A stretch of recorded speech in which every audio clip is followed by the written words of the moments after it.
Hello everyone, स्वागत है आप सभी का स्टडी विद कविता में। तो गाइज आज हम बताने वाले हैं कि एमए सोशियोलॉजी सेकेंड और फोर्थ सेमेस्टर का रिसर्च प्रोजेक्ट कैसे तैयार किया जाता है, अर्थात कैसे कैसे उसको उस प्रोजेक्ट की फाइल को बनाया जाता है। मेरे सब्सक्राइबर मुझसे बोल रहे थे मैम इस पर एक वीडियो अपलोड कर दीजिए कि एमए सोशियोलॉजी का जो रिसर्च प्रोजेक्ट है उस पर कौन कौन सा टॉपिक सही रहेगा प्रोजेक्ट बनाने के लिए। तो एक वीडियो हमने वैसे अपलोड किया है। फिर अब मेरे सब्सक्राइबर बोल रहे हैं कि मैम कैसे लिखा जाएगा, कैसे फाइल बनेगा, इसके लिए एक वीडियो अपलोड कर दीजिए। तो आज मैं अपना वीडियो इसी पे बना रही हूँ कि कोई भी एक टॉपिक लेके वो कैसे बनेगा, कौन कौन से उसमें हेडिंग रहेंगे, अर्थात उसका फाइल कैसे तैयार किया जाएगा।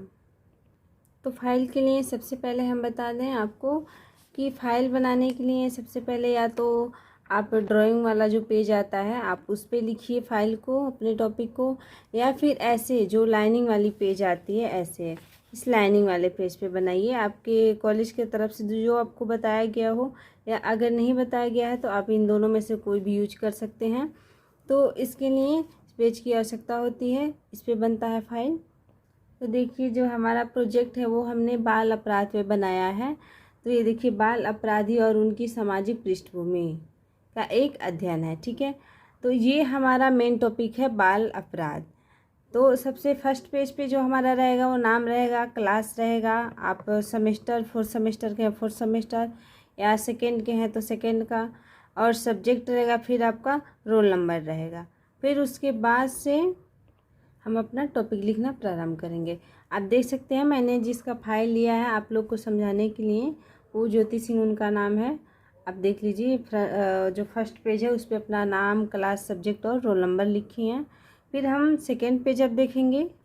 तो गाइस सेकेंड पेज में सबसे पहले जो हमारा फाइल का नाम है, जो प्रोजेक्ट का नाम है हमारा, जैसे हमने कई टॉपिक्स आपको बताए थे तो उसमें से एक टॉपिक जो हमारा, हम उसी पे अपना रिसर्च प्रोजेक्ट लिखेंगे। तो जो हमारा टॉपिक है वो है बाल अपराध। तो उसको हम पहले हेडिंग डालेंगे कि बाल अपराधी और उनकी सामाजिक पृष्ठभूमि, ठीक है। तो इसमें हम सबसे पहले लिखेंगे प्रस्तावना। तो प्रस्तावना में हम क्या लिखते हैं गाइस?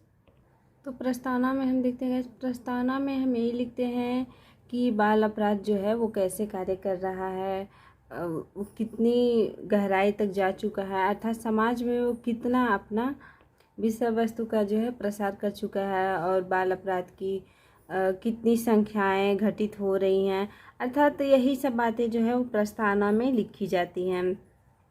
किस उम्र के बच्चों को बाल अपराध के अंतर्गत रखा जाता है, तो प्रस्तावना में ये छोटी छोटी बातें लिखी गई रहती हैं। फिर उसके बाद हम अपना नेक्स्ट हेडिंग जो देखते हैं वो है, तो वो है हमारा गाइस बाल अपराध की परिभाषा और अवधारणा। लेकिन उससे पहले हम आपको बता दें ये जो प्रस्तावना है ये बहुत छोटा नहीं होता है, क्योंकि हम जो है वो रिसर्च प्रोजेक्ट बना रहे हैं, अर्थात रिसर्च करने पे कैसे क्या पता चला, क्या हुआ, ये सब बातें हमें इसमें लिखनी होती हैं। तो ये जो है ये बहुत बड़ा प्रोजेक्ट है हमारा, जो कि लगभग 30 पेज में या 32 पेज तक जाएगा। तो ये प्रस्तावना हमारा बहुत बड़ा होता है। आप देख सकते हैं ये फर्स्ट पेज है प्रस्तावना का, और ये सेकेंड है, और ये थर्ड पेज है, फिर ये फोर्थ पेज है, ये फिफ्थ पेज है, ये सिक्स पेज है। अब सिक्स वाले पेज पे आधा जाके फिर इसमें आया है बाल अपराध की परिभाषा और अवधारणा। अर्थात ये जो हमारा प्रोजेक्ट होता है ये बहुत ज़्यादा लिखना पड़ता है हमें, क्योंकि ये रिसर्च प्रोजेक्ट है। आप देख सकते हैं काफ़ी बड़ा है, इसको मैं लाइन बाय लाइन नहीं पढ़ा सकती क्योंकि बहुत बड़ा वीडियो हो जाएगा।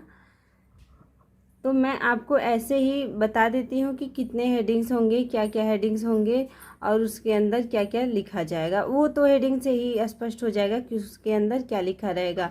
और अगर आपको वीडियो चाहिए होगा तो मैं पूरा वीडियो तो नहीं दे सकती, लेकिन अगर कमेंट्स ज़्यादा आएंगे तो मैं पूरे वीडियो का, जैसे मैं आप लोग को स्टडी कराती हूँ, पढ़ाती हूँ, वैसे भी बना दूँगी, या फिर फ़ोटो अपलोड कर दूँगी मैं यूट्यूब पे।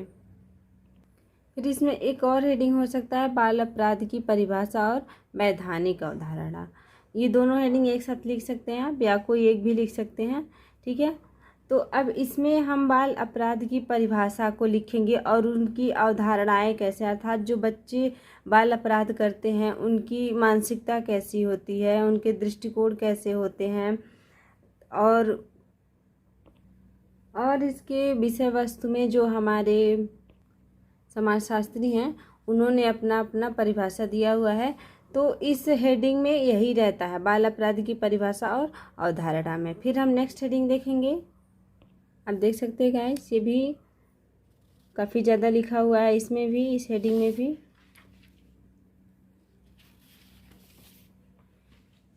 ठीक है।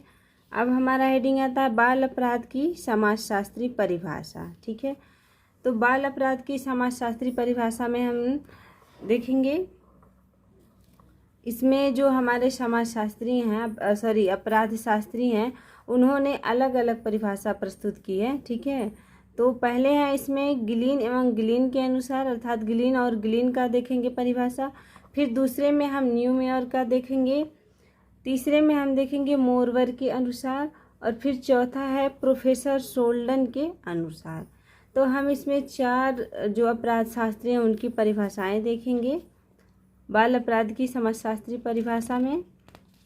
फिर हमारा नेक्स्ट जो टॉपिक आएगा वो रहेगा बाल अपराध की कानूनी अवधारणा, अर्थात जो बाल अपराध किया जा रहा होता है तो उसका मतलब बाल अपराध करने के बाद कानून उस पर क्या कार्यवाही करता है, कैसे कैसे कानून लागू किया जाता है, और बाल अपराधियों के लिए खास तौर पे क्या कानून होता है, इस हेडिंग में यही लिखा जाएगा, ठीक है। फिर हम अपना नेक्स्ट हेडिंग देखेंगे।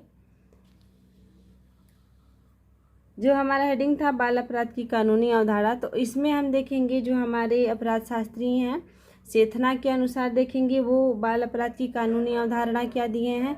फिर से हम न्यूमेयर के अनुसार देखेंगे, और फिर अपना नेक्स्ट हेडिंग आएगा इसमें बाल अपराध के आयु एवं व्यवहार, अर्थात जो अपराधी होते हैं उनका आयु क्या होता है और उनका व्यवहार क्या होता है, ठीक है। तो इस हेडिंग में उनके आयु को लेकर और उनके व्यवहार को लेकर इसका वर्णन किया जाएगा। फिर इसमें नेक्स्ट हेडिंग है हमारा भारत में बाल अपराध की विशेषताएं, अर्थात जो भी बाल अपराध होती हैं उनकी विशेषताएं क्या हैं, ठीक है। तो गाइस इस हेडिंग के अंदर जो है वो 3, 4, 5 मतलब जितनी भी विशेषताएं होंगी उन विशेषताओं का वर्णन करेंगे। फिर जो हमारा नेक्स्ट जो टॉपिक होगा वो द्वितीय अध्याय के अंतर्गत आएगा, अर्थात प्रथम अध्याय में हम उसकी प्रस्तावना देखेंगे, बाल अपराध की परिभाषा और उसकी अवधारणा देखेंगे, बाल अपराध की विशेषता देखेंगे, बाल अपराध का आयु और उसका व्यवहार देखेंगे। और जो हमारा रिसर्च प्रोजेक्ट जो होता है वो मेन रूप से कहें तो क्या होता है, द्वितीय अध्याय से चालू होता है, शोध प्रारूप। तो इसमें पहला जो हमारा हेडिंग है द्वितीय अध्याय में क्या है, शोध प्रारूप, ये हमारा पहला हेडिंग है। तो शोध प्रारूप में हम देखते हैं ये कितना बड़ा है, ये एक ही पेज का है। तो शोध प्रारूप में हम सबसे पहले देखेंगे मोजर के अनुसार। तो मोजर ने शोध प्रारूप के बारे में ये सब बातें बताई हैं। सॉरी गाइस, हम आपको पढ़ के एक एक लाइन नहीं बता सकते क्योंकि काफ़ी लंबा समय हो जाएगा, इसलिए मैं सिर्फ हेडिंग्स बता रही हूँ। उसके अंदर में आप लिख सकते हैं अपने कॉलेज की सहायता लेके, या अगर आप कमेंट करके हमें बताएं तो हम इसके वीडियो बना देंगे या फिर फ़ोटो ही अपलोड कर देंगे। फिर नेक्स्ट हेडिंग इसमें हमारा रहेगा साहित्य समीक्षा। तो साहित्य समीक्षा के अंदर हम देखेंगे दुर्खेम का जो कि 1893 का है। फिर हम देखेंगे सादरलैंड का जो कि 1965 का है।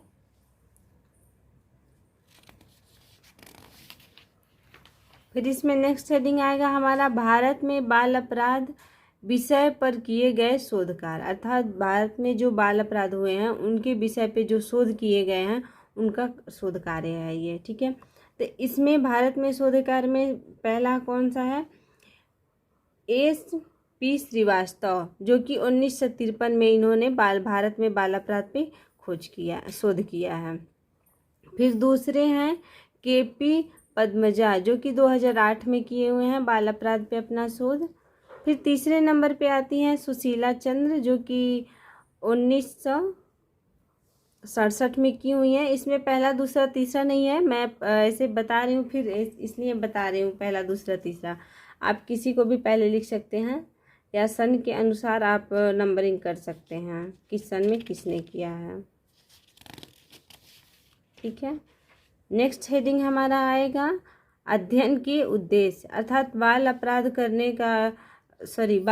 का जो शोध है उसका अध्ययन करने का उद्देश्य क्या है, अर्थात बाल अपराध का अध्ययन या शोध हम क्यों कर रहे हैं, तो वो हम उसको लिखेंगे इस हेडिंग के अंतर्गत। फिर नेक्स्ट हेडिंग हमारा आएगा उपकल्पना। ठीक है, नेक्स्ट हेडिंग है हमारा उपकल्पना। फिर इसमें आ जाएगा नेक्स्ट हेडिंग करके शोधार्थी के निम्नलिखित उपकल्पनाएं हैं, अर्थात जो उन्होंने शोध किया है वो अपनी निम्नलिखित उपकल्पनाएं दी हैं, अर्थात कई सारी उपकल्पनाएं दी हैं जो नीचे लिखी गई हैं। फिर से नेक्स्ट हेडिंग हमारा आएगा शोध प्रविधि। ठीक है, तो शोध प्रविधि में हम क्या लिखेंगे, तो गाइस शोध प्रविधि में हमारा यही रहेगा कि ये जो बाल अपराध पे जो शोध हो रहा है वो कैसे कैसे उसकी गति बढ़ती जा रही है, अर्थात बाल अपराध की कैसे गति बढ़ती जा रही है, और जो वर्तमान में जो अपराध हो रहे हैं उनकी उम्र क्या है, और वर्तमान समय में इसे कैसे रोका जाए। तो शोध प्रविधि में हम यही लिखेंगे। फिर शोध प्रविधि के बाद हमारा नेक्स्ट जो हेडिंग आता है वो है अध्ययन के क्षेत्र। ठीक है, अर्थात बाल अपराध का जो अध्ययन क्षेत्र है वो कैसा है। फिर इसमें दूसरा हेडिंग है हमारा प्रतिदर्शन का चयन। तो गाइस प्रतिदर्शन चयन में हम ये लिखते हैं कि ये जो शोध है ये किसने किया था, तो जो भी फाइल बना रहा है वो अपना नाम इसमें लिखेगा, अपना स्थान लिखेगा, मतलब अपना पूरा पता इसमें डालेगा। जैसे कि अध्ययन क्षेत्र में डालेगा कि वो कहाँ का निवासी है। जैसे आप देख सकते हैं ये ज्योति जिनका हमने फाइल लिया है वो कुर्मीपट्टी की निवासी हैं, तो उन्होंने डाला है अपना कुर्मीपट्टी, प्रस्तुत उत्तर प्रदेश के महाराजगंज जनपद के कुटवा ब्लॉक में स्थित कुर्मीपट्टी गांव में रहने वाले गांव पर आधारित है। तो वैसे ही जो आप फाइल बनाएंगे तो अपने अपने जगह का नाम आप इसमें अंकित कर देंगे। फिर प्रतिदर्शन में भी यही लिखा जाएगा कि कहाँ के निवासी हैं और किस लिए इस गाँव को चुना गया है। ठीक है, फिर नेक्स्ट हेडिंग इसमें हमारा आता है उपकरण, अर्थात शोध को करने के लिए, अध्ययन करने के लिए किन तथ्यों का संकलन किया जाए, किन उत्तरदाताओं का जो सामंजस्य स्थापित करते हुए उसका जो साक्षात्कार लिया जाएगा वो क्या है, उसका उपकरण है। ठीक है, और नेक्स्ट हेडिंग इसमें आएगा तथ्य संकलन के स्रोत। तथ्य संकलन के स्रोत में नंबरिंग करके प्रथम जो है वो है प्राथमिक तथ्य संकलन, दूसरा जो है द्वितीयक स्रोत। फिर इसमें नेक्स्ट हेडिंग है गाइस सारणी एवं विश्लेषण, और ये हमारा लास्ट भी है इस रिसर्च प्रोजेक्ट का हेडिंग। तो सारणी और विश्लेषण में हम देखेंगे कि जो भी उस तथ्य का संकलन करने के बाद अर्थात शोध करने के बाद जो भी मास्टर शीट के द्वारा जो सारणी का प्रयोग किया जाएगा और उसके साथ ही तथ्यों का जो विश्लेषण के लिए प्रशिक्षण और उसका तुलना विधि का प्रयोग किया जाएगा। ठीक है, तो ये हमने आपको बता दिया कि ये कैसे बनेगा। आप इसके आधार पे फाइल बना के तैयार कर सकते हैं इन सारे हेडिंग के अकॉर्डिंग। आप इसे बुक से या अपने टीचर से संपर्क करके आप इसे लिख सकते हैं, और यदि आप चाहते हैं तो हम इसका वीडियो या फ़ोटो यूट्यूब पे अपलोड कर देंगे। ठीक है, लेकिन अगर कमेंट अधिकतर आएंगे तो गाइस हमने उस पूरे जो हमारा रिसर्च प्रोजेक्ट है बाल अपराध और उसकी सामाजिक अवधारणा, तो उस पूरे प्रोजेक्ट को हमने एक पेज पे उतार के आपको एक साथ हेडिंग दिखा दे रही हूँ कि कौन कौन से उसमें हेडिंग है। आप इसे देख के जल्दी समझ जाएंगे और इसके अंदर में आपको जो लिखना रहेगा आप लिख देंगे। ठीक है, तो प्रथम अध्याय में हम देखते हैं। प्रथम अध्याय में हमारा पहला हेडिंग था बाल अपराधी और उनकी सामाजिक पृष्ठभूमि, और उसमें था प्रस्तावना हेडिंग करके। फिर उसमें दूसरा हेडिंग जो हमारा था वो बाल अपराध की परिभाषा और अवधारणा था। तीसरा हेडिंग था उसमें बाल अपराध की समाजशास्त्री परिभाषा। तो जो हमारे समाजशास्त्री हैं, अपराध शास्त्री, उन्होंने उनमें से 4 लोगों ने अपना परिभाषा दिया है, जिसमें पहले हैं ग्लिन और ग्लिन, फिर दूसरे हैं न्यूमेयर, और तीसरे हैं मोरवर, और चौथे हैं प्रोफेसर शोल्डन के अनुसार। फिर उसमें अगला हेडिंग जो हमारा हेडिंग नंबर 4 था वो था बाल अपराध की कानूनी अवधारणा। फिर इसमें बाल अपराध की कानूनी अवधारणा में 2 लोगों ने अपना अपना अवधारणा दिया था। तो पहले हैं इसमें सेथना के अनुसार, दूसरे हैं न्यूमेयर के अनुसार। फिर इसमें नेक्स्ट हेडिंग जो हमारा 5वां हेडिंग था वो था बाल अपराध की आय एवं व्यवहार। फिर उसमें 6ठा हेडिंग व्यवहार करके दिया था। फिर 7वां हेडिंग था हमारा भारत में बाल अपराध की विशेषताएं। रिसर्च प्रोजेक्ट में दूसरा जो अध्याय था वो करके था हमारा। तो इसमें दूसरे अध्याय में हमारा पहला हेडिंग था शोध प्रारूप। फिर इसमें नेक्स्ट हेडिंग जो था शोध प्रारूप में मोजर ने अपना राय दिया है। तो इसमें दिया है, मोजर ने लिखा है कि। फिर इसमें नेक्स्ट हेडिंग जो था वो साहित्य समीक्षा था। साहित्य समीक्षा में दुर्खिम ने 1893 में अपना साहित्य समीक्षा दिया और सादरलैंड ने 1965 में। ठीक है। फिर इसमें नेक्स्ट हेडिंग जो था भारत में बाल विवाह विषय पर किए गए शोध कार्य। तो इस हेडिंग के अंदर थे SP श्रीवास्तव 1953 और KP पद्मजा जो कि हैं 2008। फिर इसमें थे सुशीला चंद्र जो कि 1967 के हैं।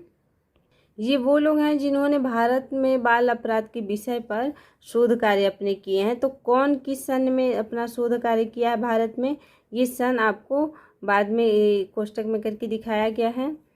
फिर इसमें चौथा हेडिंग जो हमारा था वो अध्ययन के उद्देश्य थे, अर्थात बाल अपराध का जो अध्ययन है उसको अध्ययन करने का उद्देश्य क्या है, अर्थात किस उद्देश्य को लेकर बाल अपराध का अध्ययन या शोध कार्य किया जा रहा है।